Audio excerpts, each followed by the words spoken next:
Hi everyone. Tamil தகுதி தேர்வு Tamil eligibility test உடைய முதல் வகுப்புக்கு நான் உங்க எல்லாரையும் அன்புடன் வரவேற்கிறேன். ஸ்டார்ட் பண்றதுக்கு முன்னாடி சில முக்கியமான தகவல்களை நாம் எல்லோரும் கற்றுக்கொள்ள வேண்டும் என்று நான் நினைக்கிறேன். அது என்னவென்றால், தமிழ் தகுதி தேர்வு எதற்காக நாம் படிக்கணும், இது எங்கே கேட்கப்படுகிறது என்பதை நாம் முதலில் தெரிந்து கொள்ள வேண்டும். டிஎன்பிஎஸ்சி எக்ஸாம்ஸா இருக்கட்டும், டிஆர்பி எக்ஸாம்ஸா இருக்கட்டும், டிஎன்யூஎஸ்ஆர்பி எக்ஸாம்ஸா இருக்கட்டும், இதில் அனைத்துமே தமிழ் தகுதி தேர்வு கேட்கப்படுகிறது. இது ஒரு கட்டாயமான ஒரு எலிஜிபிலிட்டி டெஸ்ட் என்று நாம் சொல்லலாம். தமிழ் மொழியின் சிறப்பை கவனித்து இந்த எலிஜிபிலிட்டி டெஸ்ட் எல்லா எக்ஸாம்ஸ்லையும் கொடுக்கப்பட்டுள்ளது. இதோடைய இம்பார்ட்டன்ஸ் என்னன்னா, இந்த தமிழ் எலிஜிபிலிட்டி டெஸ்ட் நீங்க பாஸ் பண்ணாதான் உங்களுடைய மெயின் பேப்பரை எக்ஸாமினர்ஸ் திருத்துவாங்க. சப்போஸ் இதுல நீங்க மினிமம் மார்க்ஸ் எடுக்கலைன்னா உங்களுடைய மெயின் பேப்பர்ஸ் எக்ஸாமினர்ஸ் திருத்த மாட்டாங்க. இதோடைய எக்ஸாம் பேட்டர்ன் எப்படி இருக்கும் அப்படின்னு பார்த்தீங்கன்னா, உங்களுக்கு 30 கேள்விகளை கேட்பாங்க.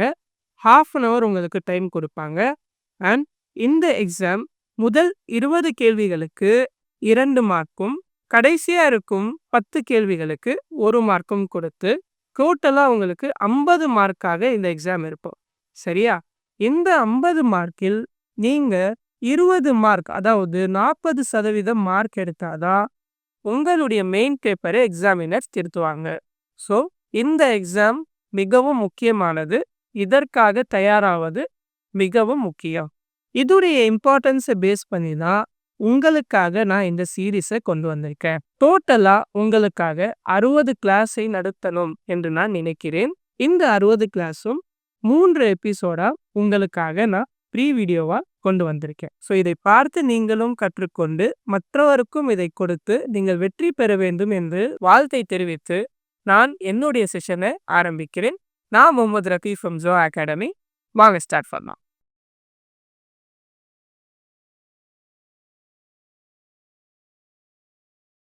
இந்த செஷனுடைய முதல் கேள்வியை நாம் பார்க்கலாம். பிரித்தெழுது அருந்துணை என்று கொடுத்திருக்காங்க. இதற்கு அரு கூட்டல் துணை, அருண் கூட்டல் துணை, அருமை கூட்டல் துணை, அருந்து கூட்டல் துணை என்ற 4 வினாக்களை கொடுத்திருக்காங்க. இதற்கான சரியான விடை என்ன என்பதை நாம் பார்க்கலாம். அருந்துணையில் அரு என்பது அருமை என்ற பொருளை கொடுக்கும். சரியா? மற்றும் அருந்துணையில் துணை என்கிற சொல்லும் இருக்கிறது. ஆகவே இது அருமை கூட்டல் துணை என்பது இதற்கான சரியான விடையாகும். மற்றும் இதுடைய பொருள் என்னவென்றால், அருமையான துணை என்று நாம் கூறலாம்.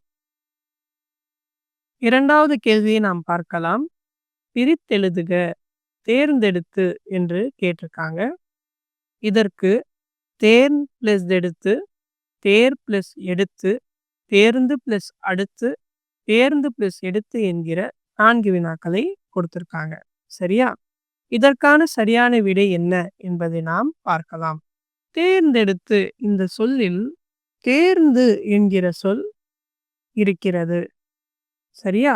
அது மட்டும் இல்லாமல் தேர்ந்தெடுத்து என்பது தேர்ந்து கூட்டல் எடுத்து என்றுதான் பிரியும். அதனால் இதுடைய சரியான விடை தேர்ந்து பிளஸ் எடுத்து என்று நாம் கூறலாம். இதுடைய பொருள் என்னவென்றால் டு சூஸ் என்று கூறலாம்.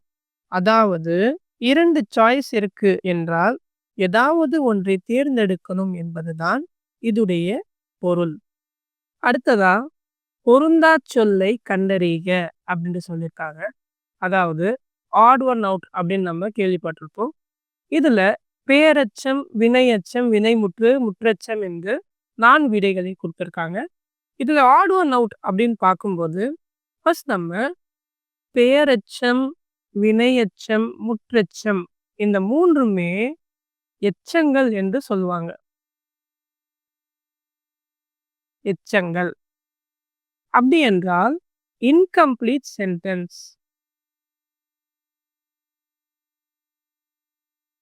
சரியா? அடுத்ததா வினைமுற்று அப்படின்னு சொல்றது கம்ப்ளீட்டட் சென்டென்ஸ்.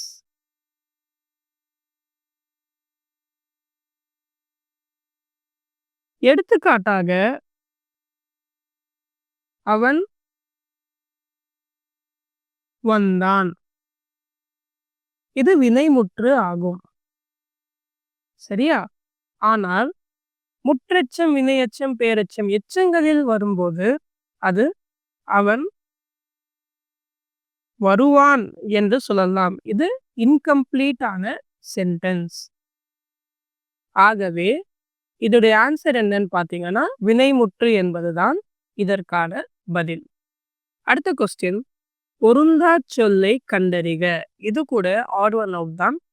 இதுல பார்த்தீங்கன்னா வெச்சி, நொச்சி, குறிஞ்சி, வஞ்சி என்ற 4 விடைகளை கொடுத்திருக்காங்க. இப்போ வெச்சி, நொச்சி, வஞ்சி இது எல்லாமே போர்களில் போகும் பொழுதோ இல்லை வென்ற பிறகோ பயன்படுகின்ற பூக்கள் என்று நாம் சொல்லலாம். சரியா? ஆனால் குறிஞ்சி என்பது மலைப்பகுதியை குறிக்கும்.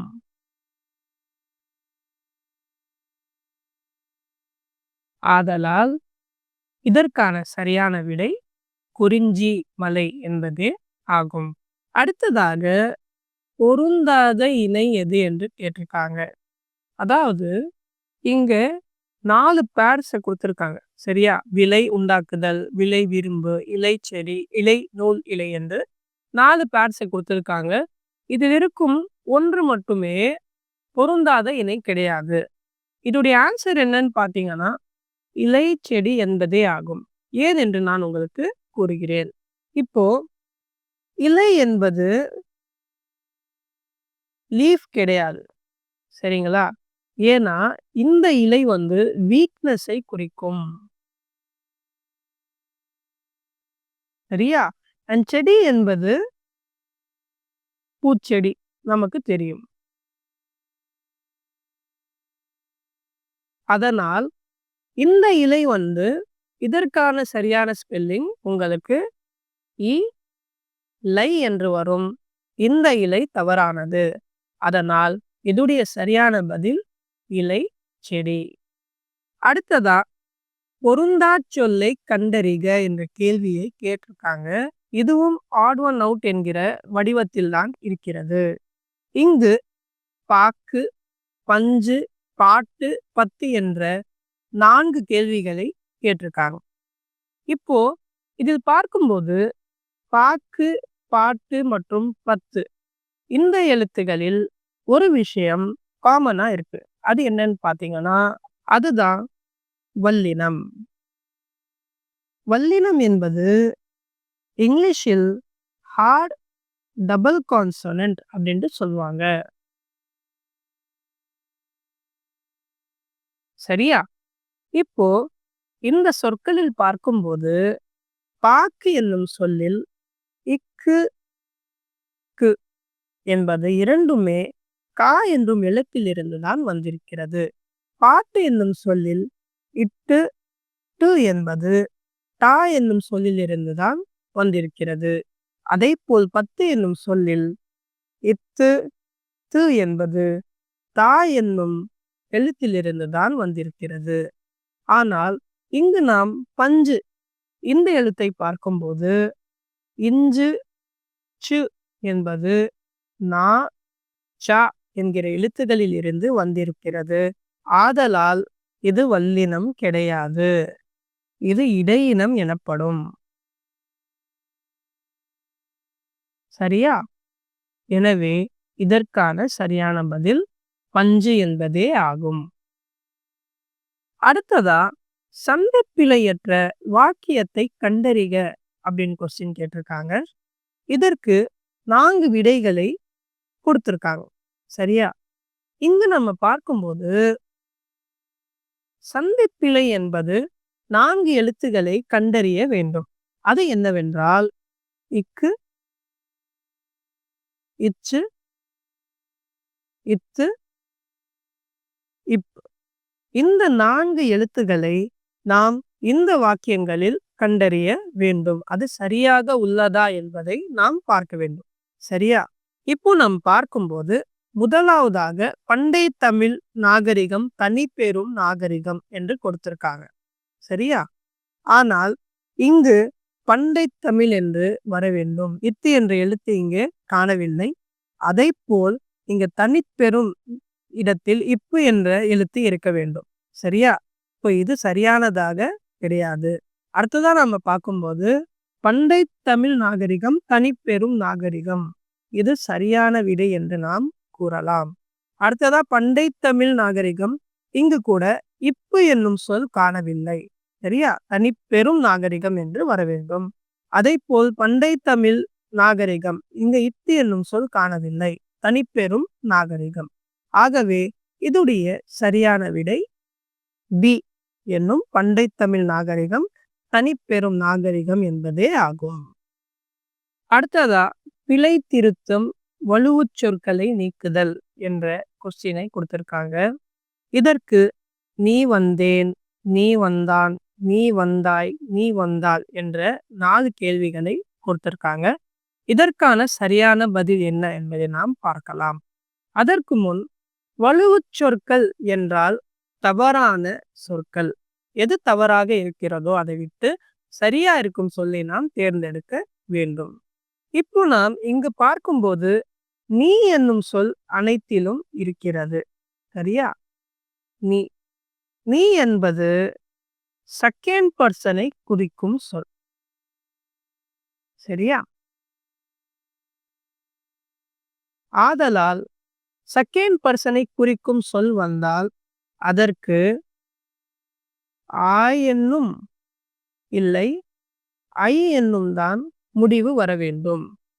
அப்போ நாம் பார்க்கும்போது நீ வந்தேன் என்பது ஆய் என்ற எழுத்திலும் முடியவில்லை, ஐ என்னும் எழுத்திலும் முடியவில்லை.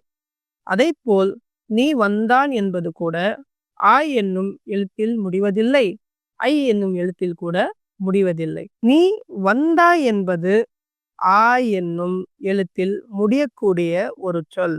ஆதலால் இதற்கான சரியான விடை நீ வந்தாய் என்பதே ஆகும். அடுத்ததா பிழை திருத்தம் பிறமொழி சொற்களை நீக்குதல். பிறமொழி சொல் கலவாத தொடரை கண்டுபிடி என்று கூறியிருக்கிறார்கள். அதாவது இங்கு 4 வினாக்களை கொடுத்திருக்கிறார்கள். இதில் ஒரே ஒரு தொடர் பிறமொழி சொற்கள் இல்லாமல் இருக்கிறது, அதை கண்டுபிடிக என்று கூறியிருக்கிறார்கள். சரியா? வாங்க நாம் அதை கண்டுபிடிக்கலாம். முதலாவதாக நாம் பார்க்கும்போது நாளை பிரதம மந்திரி தமிழகம் வருகிறார் என்று கூறியிருக்கிறார்கள். பிரதம மந்திரி என்பது தமிழ் சொல் கிடையாது. இது சன்ஸ்கிரிட் உடைய ஒரு சொல், இல்லை இந்தி உடைய ஒரு சொல் என்று நாம் கூறலாம். சரியா? அதற்கு பிறகு நாம் பார்க்கும்போது நல்ல பாம்பிற்கு விடம் அதிகம், விடம் அதிகம் என்று கூறியிருக்கிறார்கள். விடம் விஷம் என்பது தமிழ் சொல் கிடையாது. இது கூட சன்ஸ்கிரித்தில் வரும் ஒரு சொல் என்று நாம் சொல்லலாம். இதற்கு சரியான பதில் தமிழில் என்ன என்று பார்த்தால் அதற்கு நஞ்சு என்றுதான் தமிழ் சொல். சரியா? அதை போல் பிரதம மந்திரிக்கும் சரியான தமிழ் சொல் என்ன என்பதை பார்த்தால் அதை நாம் தலைமை அமைச்சர் என்று கூறலாம். தலைமை அமைச்சர். சரியா? அதற்கு பிறகு வானத்தில் பறவை பறந்தது. இதில் நாம் பார்க்கும்போது எல்லாமே தமிழ் சொற்களாகவே இருக்கிறது. அதற்கு பிறகு நாம் பார்க்கும்போது மாலா அலமாரியில் புத்தகத்தை அடுக்கினாள். அலமாரி என்பது கூட தமிழ் சொல் கிடையாது. இது உருது சொல் என்று நாம் கூறலாம். சரியா? அப்போ தமிழில் அலமாரிக்கு என்ன சொல் என்று பார்த்தால் தமிழில் நிலைப்பேழை என்று கூறுவோம். சரியா? நிலைப்பேழை என்பதுதான் அலமாரி. ஆகவே இதற்கான சரியான விடை வானத்தில் பறவை பறந்தது, இதுவே சரியான விடையாகும். கடைசியா சந்திப்பிழை அற்ற வாக்கியங்களை கண்டறிக என்று கூறியிருக்கிறார்கள். நாம் முதலிலே பார்த்தோம், சந்திப்பிழையில் 4 சொற்களை நாம் கண்டறிய வேண்டும். அது என்னவென்றால் இக்கு, இச்சு, இத்து, இப்பு என்னும் 4 சொற்கள். இப்போ நாம் இந்த 4 விடைகளில் பார்க்கும்போது முதியவருக்கு கொடுக்கச் சொன்னார், அடுத்ததாக முதியவருக்கு கொடுக்கச் சொன்னார், இது தவறாக உள்ளது. முதியவருக்கு கொடுக சொன்னார், இது கூட கொடுக என்பது தவறாக இருக்கிறது. முதியவருக்கு கொடுக்கச் சொன்னார், இது கூட தவறாக இருக்கிறது. ஆகவே இதற்கான சரியான விடை என்னவென்றால் முதியவருக்கு கொடுக்கச் சொன்னார், இதுவே சரியான விடையாகும். இந்த செஷன் உங்களுக்கு உதவியாக இருந்துச்சு என்று நான் நம்புறேன். இதே மாதிரி வீடியோஸ் நீங்க பார்க்கணும்னா கண்டிப்பா என்னுடைய சேனலுக்கு சப்ஸ்கிரைப் பண்ணுங்க. இதற்காக நான் உங்களுக்கு தனி பிளேலிஸ்டா உருவாக்கியிருக்கேன். அடுத்த வீடியோல மீட் பண்ணலாம். Until then, நான் Mohammed Rafi from Zoho Academy signing out.